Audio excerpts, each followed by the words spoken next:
안녕하세요. 반갑습니다. 이국영 강사입니다. 이번에는 파이널 모의고사 4회차 강의를 해설할 건데, 이 4회차 강의는 이제 법원행시라는 시험이 있습니다. 이게 이제 2023년 3월 11일 토요일 날 이제 시행된 법원행정고등고시라고 해가지고 줄여서 법행이라고 부르는데, 그 현존하는 헌법 시험 중에서 난이도가 제일 높은 시험 중에 하나입니다. 그래서 읽어보다 보면 좀 길어요. 지문들이 길기도 하고 좀 생소한 판례들도 몇 개 보였을 겁니다. 그런 내용들은 이제 제가 좀 설명을 좀 꼼꼼히 드리려고 하겠고요. 이제 이 4회차랑 그다음에 6회차에 이 법원행시 고등고시 문제를 좀 포함을 시킨 부분이 있어요. 다 그렇다는 건 아니고 이제 다른 문제랑 좀 난이도 조절을 해서 좀 적절하게 섞었겠죠. 그래서 지문들이 좀 긴 것도 있다. 그 다음에 봤던 지문들이 또 나오는 경우도 있을 수 있어요. 왜냐면 이제 제가 그런 것들을 좀 그대로 내려고 노력을 했으니까요. 그래서 1번 지문부터 한번 보죠. 국가의 기본권 보호문인데, 기본권 보호문은 우리가 이제 국가가 국민의 건강하고 쾌적 환경에서 생활할 권리가 있다. 보호무를 다하는지 여부를 헌법재판소가 심사할 때는 이제 요런 것들은 과소보호금지 원칙의 위반 여부를 기준으로 삼아야 되고, 경찰 시험에서도 많이 나왔었죠. 자, 그 다음에 2번은 합헌 키워드를 어떻게 보면 되냐면, 동물 장묘 등록기 합헌 키워드. 이게 뭐냐면은 요즘에 유행하는 건데, 그 동물이 죽었을 때 이제 우리가 이제 화장을 하거나 아니면 매장하는 시설, 사람이 죽은 것처럼 그렇게 이제 반려인분들이 반려동물을 이렇게 장묘, 묘지로 이렇게 묻어가지고 하는 경우도 있습니다. 이게 딱히 지역적인 제한 사유를 규정을 하진 않았어요. 그래서 뭐만 했냐면은 우리가 뭐 매연이라든지 소음이라든지 분진, 악취 이런 것들을 좀 관리하는 기준을 마련했고, 특별하게 지역이 어디다라는 것을 이제 막진 않았어요. 하지만 이런 것들은 헌법에 위배되지 않는다. 이렇게 합헌 판례예요. 3번은 요 최근에 이제 국회직에서도 나왔는데 이렇게 읽으면 돼요. 산업단지의 지정권자로 하여금 산업단지 계획에 대한 주민 의견 청취도 하고 환경영향평가서 초안에 대한 주민 의견 청취를 합니다. 어떻게 하냐면은 동시에 진행을 해요. 그럼 이제 좀 길지만 이런 것들은 헌법에 위배되지 않는다라는 지문이 되겠거든요. 그래서 봤었던 지문일 거예요. 저랑 AS나 동형 모의고사 있었으면은. 그럼 이제 4번이 답일 건데, 4번은 바로 위험 키워드가 보입니다. 확성 장치에 대한 소음의 규제, 이런 말이 나와 있죠. 아, 그럼 이 판례는 이런 것이구나. 확성 장치의 최고 출력 내지 소음 규절에 관한 구체적인 규정을 두고 있지 않은 것은 우리 경찰 시험에서도 나왔지만 국가가 국민의 기본보험 보호무를 과소하게 이행한 것이죠. 그래서 이 지문은 좀 길었지만 답을 맞출 수는 있었던 지문이 될 겁니다. 그래서 이런 식으로 나오는 문제들도 있고 생소한 지문들도 있을 것이기 때문에 이런 식으로 읽어가면서 설명을 좀 할게요. 2번에 1번은 팔이 많이 나왔죠. 근로자가 이 사업주가 지배하는 통근버스 아래서 출퇴근하던 도중한 발생한 사고로 부상 등이 발생한 경우에만 업무상 재해로 인정하고 있죠. 어떤 경우에는 업무상 재해로 인정을 안 한다? 개인이나 아니면 도로교통수단, 대중교통수단을 이용한 경우가 훨씬 더 많은데, 이런 것들은 공무원과는 달리 일반 공무원은 업무상 재해로 인정하지 않는 것은 헌법 위반이 된다. 맞고요. 2번은 조심해야 될 게, 우리 경찰 시험에서 나왔던 위헌 판례는 65세이고 미만의 사람에 대해서는 노인성 질병 판례가 있어요. 노인성 질병에 걸렸어도 우리가 장애인 신청 자격을 제한한 판례, 제가 해설지에서도 비교해놨죠. 요 판례는 이제 위헌이지만 65세라고 해가지고 무조건 위헌인 건 아니기 때문에, 자, 요것은 바로 실업급여에 관한 고용보험법, 이렇게 되는 거죠. 65세 이후에 새롭게 고용된 사람 분들은 이런 것들이 이제 실업급여에 대한 고용보험법에 적용해서 배제가 됩니다. 이런 것들은 이제 헌법 위배되지 않는 판례니까 비교해서 보시면 되겠고, 3번에 혈우병 위헌 판례가 있죠. 바로 이제 1984년 1월 1 이후 출생한 사람들에 대해서만 우리가 요양급여를 인정하는 A형 혈우병 환자 판례는 평등권을 침해하는 판례이죠. 이제 여기까지는 풀 수 있었을 건데 4번이 여러분들 어려웠을 거예요. 그래서 여러분들 잘 보세요. 국세징수법상 공매 절차가 뭐냐면은 그 어떤 사람이 이제 그 국세를 좀 안 냈기 때문에 그 자기가 갖고 있던 건물이 이제 경매로 넘어갈 수도 있죠. 그래서 이렇게 되는 겁니다. 잘 보세요. X라는 건물이 있어요. X라는 건물의 가액이 평가 가액이 20억이에요. 근데 A라는 사람, B라는 사람, C라는 사람, D라는 사람들이 다 채권자인데요. 다 7억씩 채권을 가지고 있다고 칩시다. 이거 팔아도 여러분들 돈이 충분하게 보상이 안 되죠. 왜냐면 총 채권 금액은 28억인데 이거 팔아봤자 20억밖에 안 되니까. 그래도 여러분들 A라는 사람, B라는 사람, C라는 사람, D라는 사람들은 이 목적물이 팔려서 그래도 5억씩이라도 가져가고 싶을 수가 있어요. 충분히 그렇죠. 근데 여러분들 잘 보세요. 갑이라는 사람이 요거에 대해서 매수 신청을 합니다. 내가 경매로 넘겨받겠다. 그럼 이제 보증금이 필요한데 예를 들어서 보증금이 2억이라고 합시다. 보증금이 예를 들어서 3억이라고 칩시다. 예를 들어서. 근데 여러분들 결국 그 사람이 그 낙찰을 포기를 한 거예요. 그럼 이제 이 맡겨놨던 보증금의 처리에 대한 문제입니다. 잘 보세요. 국세징수법상 공매 절차에서 매각 결정을 받은 매수인이 기간 내에 결국 최종적으로 20억을 다 냈어요. 이행하지 않았죠. 그럼 매각 결정이 취소가 됩니다. 그러면은 이 보증금을 원래 어디다 써야 되는 게 맞냐면은 요 건물의 가격에 포함을 시켜가지고 이 사람들이 조금이라도 돈을 더 받을 수 있도록 하는 게 맞아요. 그러니까 이 계약 보증금은 국고에 귀속하는 게 아니라 우리 경매 금액의 그 목적물의 가액에 추가시켜서 조금이라도 채권자들이 돈을 더 받게 하는 게 맞아요. 근데 여러분들 보시면은 그 사람이 납부한 계약 보증금을 국고에 귀속하도록 하니까 나라 좋은 일만 시키고 이 사람들은 결국 손해를 보게 되죠. 왜 이게 평등권을 침해하느냐? 지금 국세징수법상 공매 절차에서는 이런 식으로 우리가 이제 국고로 귀속을 해버리는데 우리가 일반 민사집행법상 경매 절차에서는 같은 상황임에도 불구하고 어떻게 해줘야냐면은 목적물의 가액에 포함을 시켜줍니다. 그러니까 지금 민사집행법상 경매절차나 아니면 국세징수법상 공매절차나 똑같은 절차거든요. 똑같은 절차인데 이거는 채권자들에게 손해가 돼서 국고로 귀속을 해버리는 것이 헌법 위반이 됩니다. 그래서 이런 판례를 알아두면 좋을 것 같아서 출제를 해봤으니까 공부를 하시면 되겠죠. 어떻게 공부하면 된다? 국세징수법상 공매 절차라는 것이 있는데 어떤 사람이 사겠다고 해놨지만 결국 그 사는 것을 포기했을 때 계약 보증금이 생기게 되는데 그 계약 보증금을 국고로 귀속하면 안 되고 이 채권자들한테 나눠줄 수 있어야 되는데 오히려 반대로 채권자들한테 나눠주는 게 아니라 국고로 귀속해버리는 것이 헌법 위반이 된다라고 여러분들한테 설명을 좀 꼼꼼하게 해드렸어요. 네, 요거는 좀 질문이 많았었습니다. 문제 3번. 우리 선거관리위원회가 선거범죄 조사라는 것은 행정조사의 실질을 가질 뿐입니다. 그래서 형사 절차가 아니니까 영장주의가 적용되지 않는다. 맞고 이거 중요한 지문 중에 하나입니다. 그 다음에 법무부 장관의 출국 금지 결정은 행정처분일 뿐이고 사람을 막 가둬놓거나 하는 강제처분은 아니죠. 그래서 영장주의가 적용조차 안 된다. 영장주의 위배되지 않는다. 오케이고 3번은 합헌 키워드입니다. 강제 퇴거 명령을 받은 사람을 우리가 즉시 대한민국 밖으로 송환할 수 없으면 송환할 수 있을 때까지 보호시설에 보호할 수 있도록 규정한 거 헌법에 위배되지 않습니다. 1번이 틀린 지문이죠. 왜 틀렸어요? 영장주의가 적용이 안 된다라고 해야 됩니다. 행정조사의 실질을 가질 뿐이니까 신체의 자유에 대한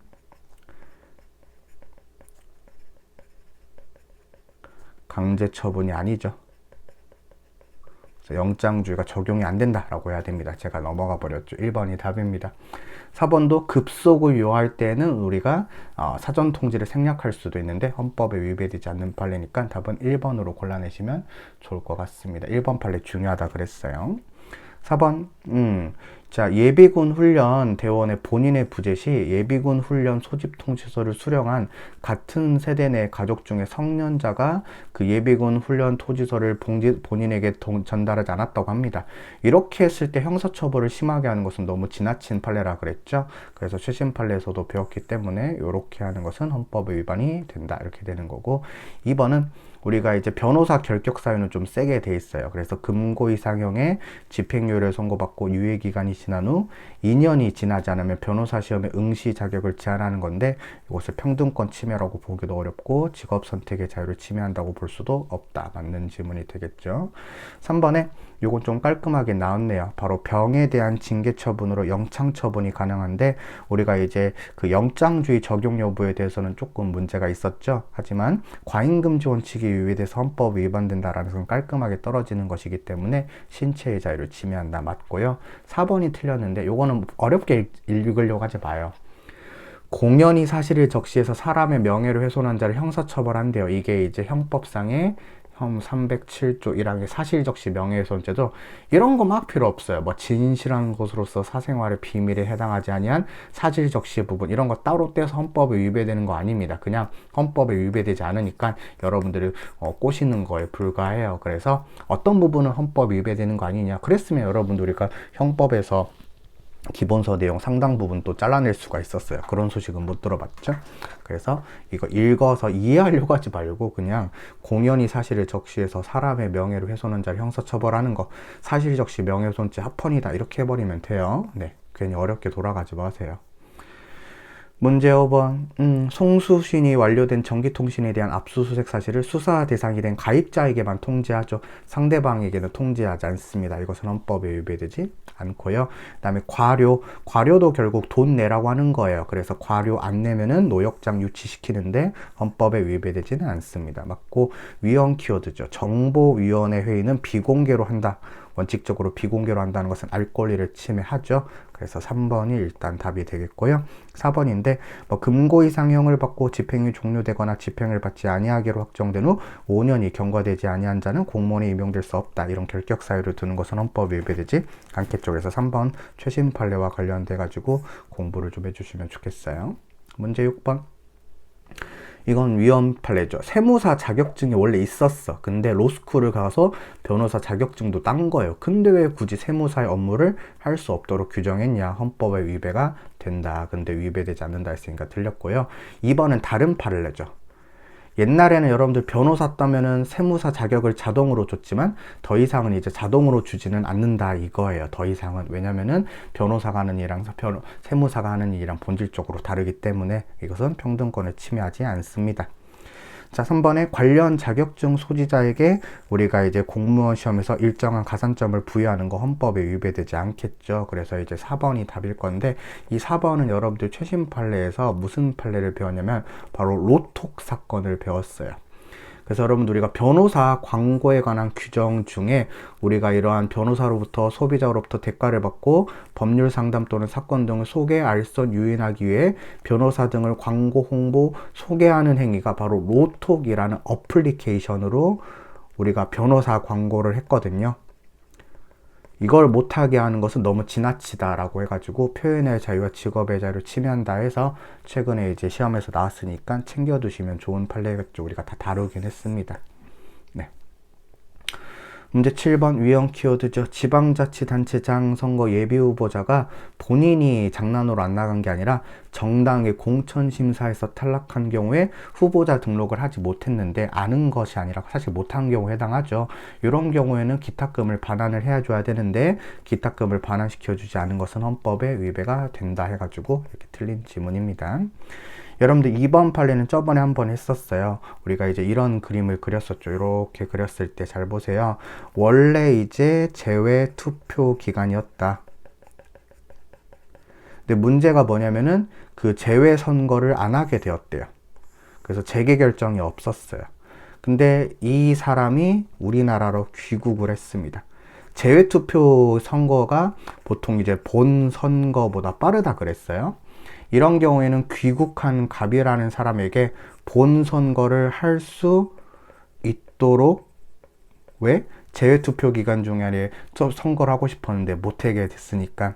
그래서 우리 이 사람이 국내에서라도 선거일에 투표할 수 있도록 해야 되는데 절차를 마련하지 아니한 것, 그럼 이 사람은 결국 선거권을 행사할 수 없게 되겠죠. 이것은 선거권을 전면 부정하게 되는 것이기 때문에 선거권을 침해하는 판례다 이렇게 되는 것이죠. 그래서 한번 봤었던 판례입니다. 자, 부재자 투표 개시 시간을 오전 10시로 정한 것은 위헌이죠. 대신 오후 4시 일찍 정한 건 합헌이죠. 결국 위헌성이 있어요. 근데 목적의 정당성이 인정이 되지만 우리가 이 부분은 침해 최소성의 원칙이 위배가 되기 때문에 헌법에 위반이 됩니다. 그 다음에 선거일에 선거운동을 한 사람은 처벌을 합니다. 이것은 헌법에 위배되지 않으니까 답은 이제 골라낼 수가 있는데 1번, 2번, 3번 판례 기존에 나왔던 것들이니까 그렇게 정리하면 되겠어요. 자, 8번에 1번. 공직을 직업으로 선택하는 경우에 있어서는 공무담임권이 직업의 자유보다 특별하다. 그래서 별도로 직업의 자유를 심사할 필요는 없다. 맞고. 2번, 미성년자에게 성범죄를 저질렀어. 그러면은 우리가 이제 또 성인에 대해서 성폭력 범죄를 저질렀지. 그러면 초등학교, 중학교 선생님이 못 되도록 한 것은 헌법에 위배되지 않는다. 3번, 아동에 대한 성적 학대 행위로 형을 선고받아 확정된 사람을 공직에 진입할 수 없도록 하는 조항이 사실은 3번과 이제 4번 지문이 같은 판례인데 목적의 정당성은 인정이 됩니다. 그래서 목적의 정당성과 수단의 적합성까지는 인정이 되지만 피해 최소성과 법익의 균형성에 위반이 되는 이유는 뭐냐면은 아동에게 성적 수치심을 주는 성희롱 등의 성적 학대 행위로 형을 선고받아 확정된 사람을 그 아동과 관련이 없는 징역이 있을 수가 있으니까 일반직 공무원에 임용되는 것을 금지하는 법률 조항은 최신 판례죠.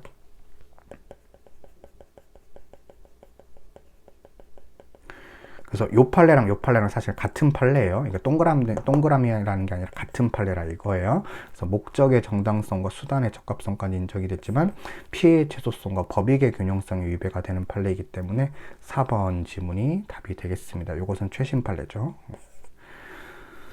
그 다음에 9번 청원권. 그래서 우리가 청원권이 규정이 되어 있다. 그래서 청원권이 기본권으로 규정이 됐는데 우리가 공권력과의 관계에서 일어나는 여러 가지 이해관계 또는 국정에 대해서 자신의 의견이나 희망을 해당 기관에 진술할 수 있다.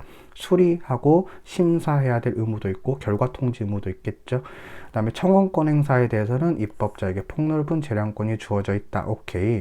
그 다음에 본인을 대리하거나 중개하는 제3자를 통해서 진술하더라도 청원권의 보호 대상입니다. 그래서 답은 3번이 쉽고요. 그 다음에 청원사항의 처리 결과에 심판서나 재결서에 준해서 이유를 명시할 것까지 요구하는 것은 포함되지 않죠. 결과만 통지하면 충분했다. 그래서 문제는 쉬웠어요. 10번 명확성의 원칙이 위배되냐 이건데 그냥 기계적으로 풀어볼게요. 이런 거. 그 다음에 뭐 이런 거. 그렇죠? 그 다음에 이런 거는 처음 봐요. 그렇죠? 명확성 원칙이 위배되지 않는 판례예요. 명확성 원칙이 위배된다 들렸고, 그 다음에 공중 도덕상 유해한 업무는 명확성 원칙이 위배되는 두 문자랑 같이 공부를 했었죠. 그래서 이렇게 풀 수가 있었습니다. 헌법 제10조 형사재판에 피고인으로 출석하는 사람에 대해서 사복 착용을 허용하지 않은 것 헌법에 위반이 되죠. 대신 민사재판에 참여하는 사람에 대해서 사복 착용을 허용하지 않은 것은 헌법 위배되지 않는다. 판례 두 개를 잘 고민을 해봤네요. 그 다음에 자석안전띠를 매지 않을 자유는 헌법 제10조 행복추구권에서 나오는 일반적 행동자유권의 보호 영역에 속하는데 우리가 자석안전띠를 매도록 하는 것은 기본권을 제한을 하지만 침해는 아니다. 이렇게 읽으면 되겠고요. 그 다음에 3번인데 이건 경찰 시험에서 나왔었죠. 의료 분쟁 조정 신청의 대상인 의료사고가 사망에 해당하는 경우에는 무조건 조정을 시켜줘야 됩니다. 이것은 경찰 시험에서도 나왔듯이 헌법에 위배되지 않는데 위배된다 했으니까 틀렸고요. 4번은 최신 판례 중에 위헌 판례 한번 결론만 보시면 돼요.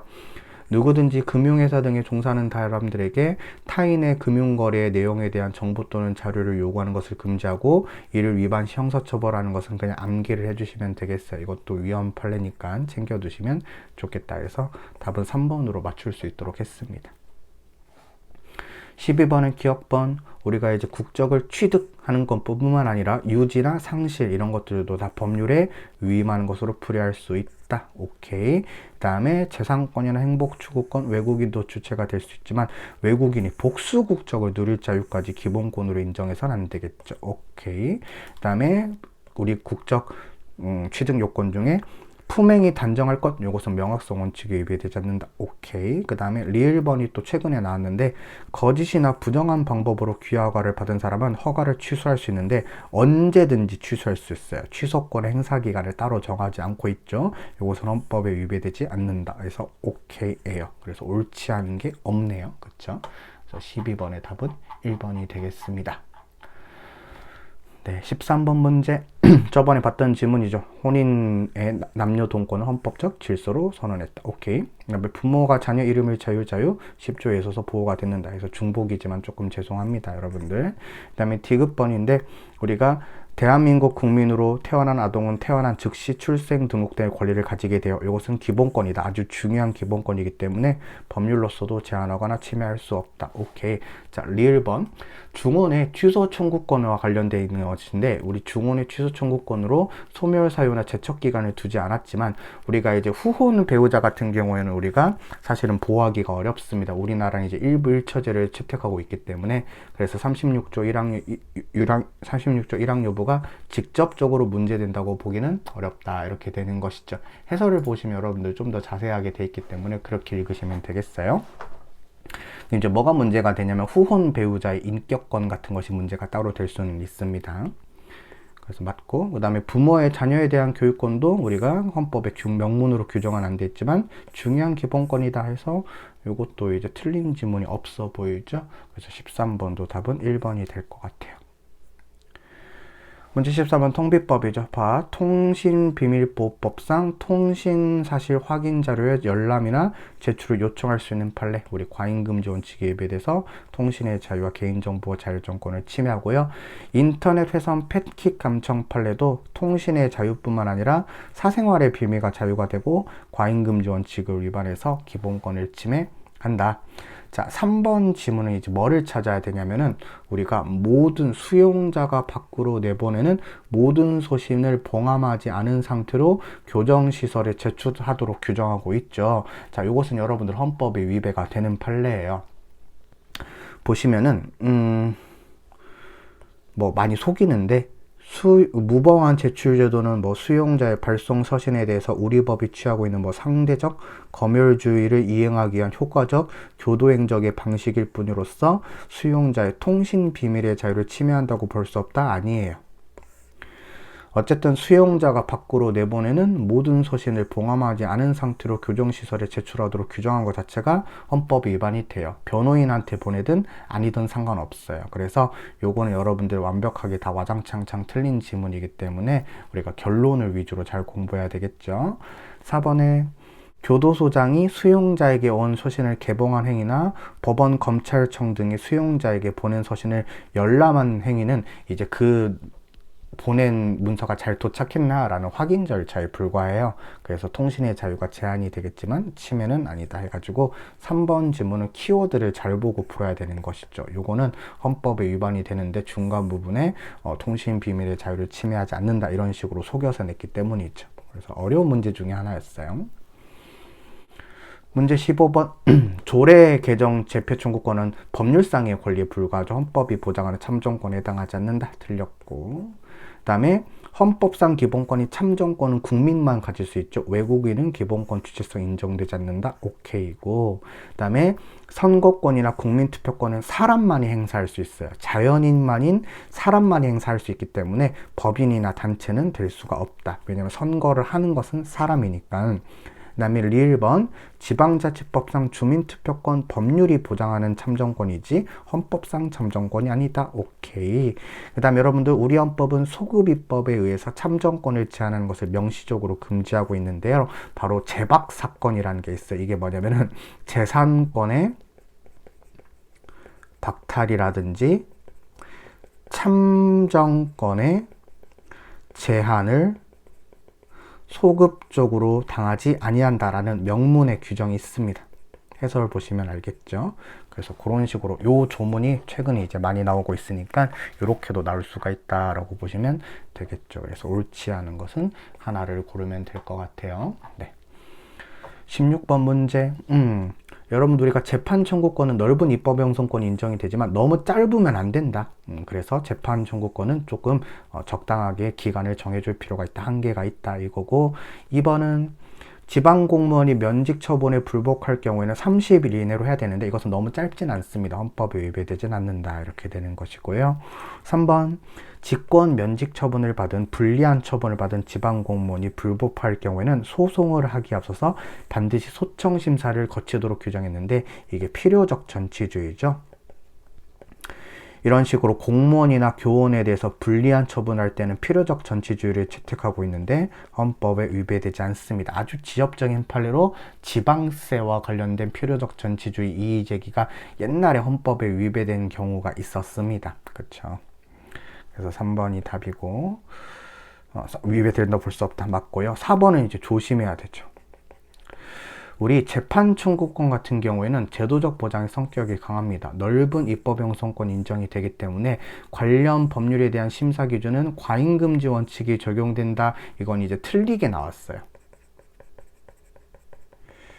왜냐하면 원칙적으로는 입법 형성권의 일탈 여부를 심사하기 때문입니다. 하지만 최근에 이게 이제 국회직 시험이었는데 또 7급 시험에서 또 다르게 출제된 적이 있으니까 이거는 여러분들한테 이제 그 동형 모의고사 등을 통해 가지고 좀 풀어드렸던 것 같아요. 그래서 그런 부분 좀 잘 보시고 이런 부분이 이제 좀 상대적으로 풀 필요가 있다 이렇게 생각하시면 되겠습니다. 그래서 4번이 답이다.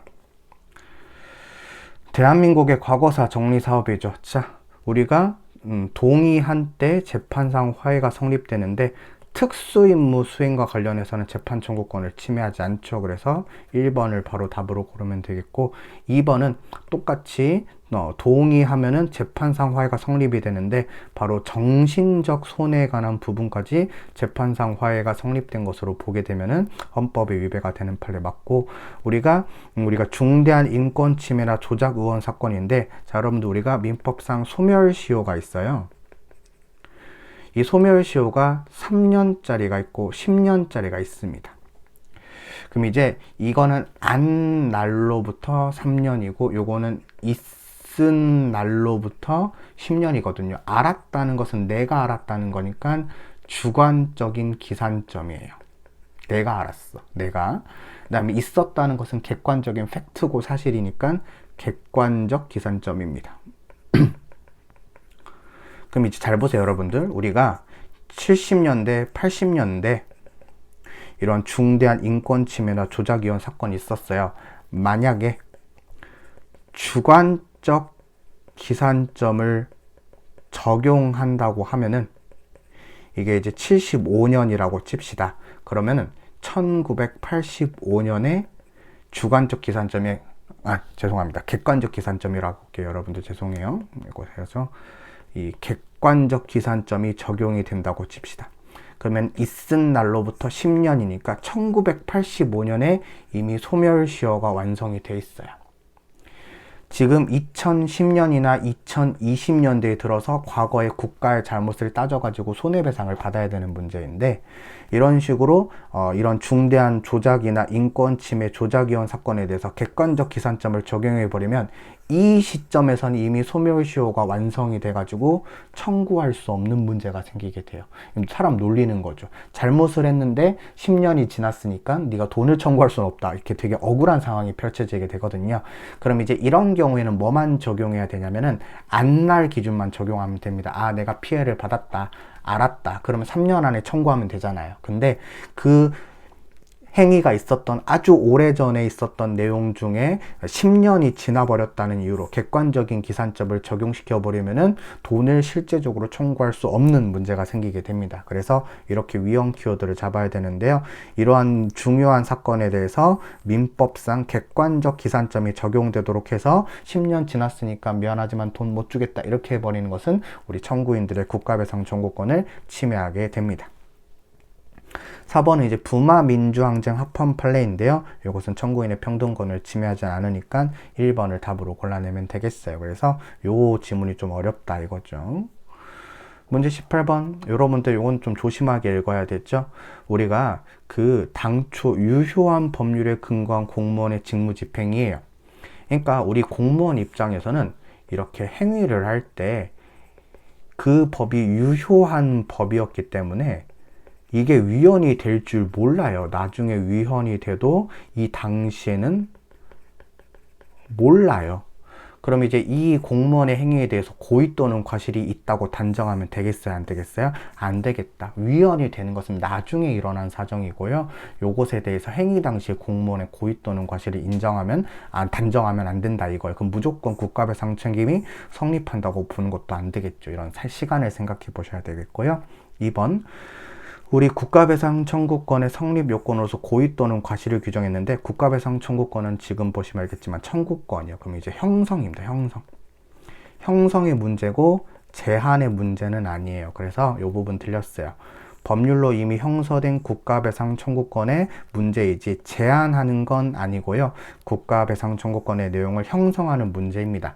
그리고 국가배상 청구권은 안타깝게도 성립 요건이 크게 중요한데 공무원의 고의 또는 과실이 반드시 있어야 되죠. 무과실 책임을 인정하지 않고 있죠. 이것은 국가배상 청구권을 침해하지 않는다라는 것이 되겠습니다. 그래서 이 부분 틀렸다.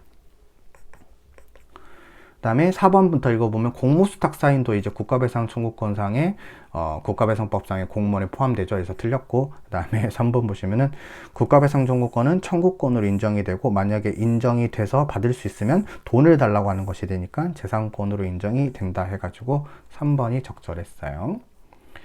문제 19번. 인간다운 생활을 할 권리라는 것은 좀 어느 정도는 여러 가지 개념으로 달라질 수가 있다. 추상적이고 상대적인 개념이다. 2번은 인간다운 생활할 권리를 침해한 판례가 없는데 침해한다 했으니까 틀렸습니다. 3번에 근로자의 평균 임금을 산정할 수 없을 경우에 노동부 장관이 평균 임금을 정해서 고시해야 되냐 이건데, 여러분들 이런 경우에는 근로자의 좀 생존과 관련이 되어 있기 때문에 행정권의 취지에 따라 행정입법을 하지 않음으로써 법령의 공백 상태가 생기게 되면은 최저임금이나 평균 임금이 산정이 안 되면은 사람들이 돈을 지급받지 못하는 경우도 생기겠죠. 이런 경우에는 만들어줘야 되죠. 그래서 노동부 장관의 행정입법, 자기 의무는 헌법적 의무라고 봐야 된다. 이렇게 되는 거고, 4번에 국가는 복지국가를 실현하기에 가능한 여러 가지 수단을 동원할 수 있는데 어떤 걸 선택할지는 입법자의 재량에 속한다 해가지고 최선을 다해 노력은 한다 이거죠. 그래서 2번이 쉽게 답입니다. 20번. 옛날에 이제 냈었던 것 같은데 축산업 근로자들에 대해서는 왜 이제 동물의 사육 사업 근로자에 대해서는 우리가 이제 근로시간이나 휴일 규정에 적용이 제외가 되냐? 우리가 휴일 때 닭이나 소나 돼지가 굶는 거 아니에요. 휴일 때도 여러분들 밥 줘야 됩니다. 그래서 근로자 중에 여기에 종사하시는 분들은 조금 특별하게 대우를 받아야 되고 일반적인 근로기준법이 적용이 안 된다 이거고요. 2번. 우리가 계속 근로기간 1년 이상인 근로자가 중도에 퇴직했다. 이 말이 뭐냐면 한 1년 5개월째 퇴직했다 이거예요. 우리 유급휴가는 1년을 채워야지 주는 거거든요. 그래서 이 부분에 대해서는 유급휴가를 인정하지만 중도 퇴직 전 1년 미만의 근로, 이 부분에 대해서는 유급휴가를 인정하지 않아도 헌법에 위배되지 않는다. 오케이예요.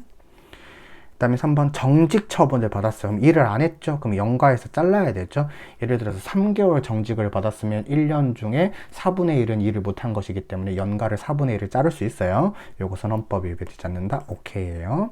그 다음에 4번은 노조 전임자의 급여를 지원하는 행위를 금지해야 되겠죠. 헌법이 위배되지 않는데 노조 전임자는 노조를 위해서 일을 해야 되는데 사장님이 급여를 지원해버리면 사장님을 위해서 충성한다는 것이죠. 그래서 이것을 금지하는 것은 헌법에 위배되지 않으니까 이렇게 푸시면 되겠어요. 자, 그래서 여러분들 5회차, 6회차가 남았어요. 그래서 5회차의 경우는 좀 평범하게 풀 수 있었을 것이고요. 6회차의 경우는 이제 법원행시 문제를 이제 최종적으로 반영을 해서 이제 우리 경찰 시험 전에 나왔던 모든 기출 문제는 다 다뤘어요. 그렇게 공부하시면 되겠고, 일주일 정도 남게 될 시간 같은데 마지막까지 최선을 다해서 열심히 공부해 주시면 좋겠습니다. 알겠죠? 네, 여기서 마치겠습니다. 고맙습니다.